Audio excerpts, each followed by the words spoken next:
Თამაშის ბრძოლის 32 წლის თავზე გმირთა მოედანზე ქვეყნის ტერიტორიული მთლიანობისთვის დაყუპული მეომრები გაიხსენეს.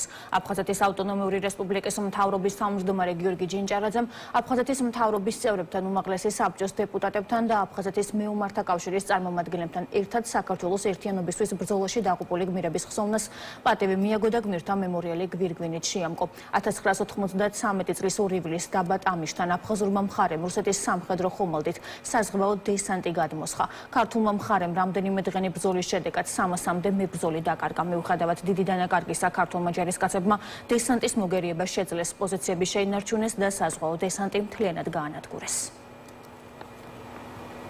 თამაშის ბრძოლა საქართველოს უახლეს ისტორიაში ერთ-ერთი უმნიშვნელოვანესი მოვლენაა, მაგალითია ჩვენი ახალგაზრდებისთვის, ქართველებისთვის, თუ როგორ უნდა ემსახუროს საქართველოს, მათ იდეის გამო, იმ იდეის გამო, რომ საქართველო იყოს ერთიანი, გაწირეს ყველაზე ძვირფასი სიცოცხლე და მიუძღვნეს ჩვენს მომავალს და მე დარწმუნებული ვარ, რომ ის იდეა, რომლის გამოც ეს ადამიანები ჩვენ საქართველოს, ჩვენს სამშობლოს შეეწირნენ, აუცილებლად იქნება აღსრულებული და საქართველო იქნება ერთიანი.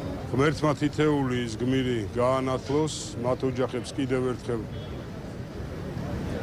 გთხოვ შენდობას, რომ ჩვენ ცოცხლები გადავრჩით. კიდევ ერთხელ მე მინდა თითეული ის გმირი, თითეული ის ადამიანი, ვინც საქართველოს ერთიანობას და თავისუფლებას შესწირა. თავი უკვდავყოთ, მადლიერება გითხრათ თითეულ თქვენგანს. და ეს ქვეყანა იქნება ძლიერი და თავისუფალი.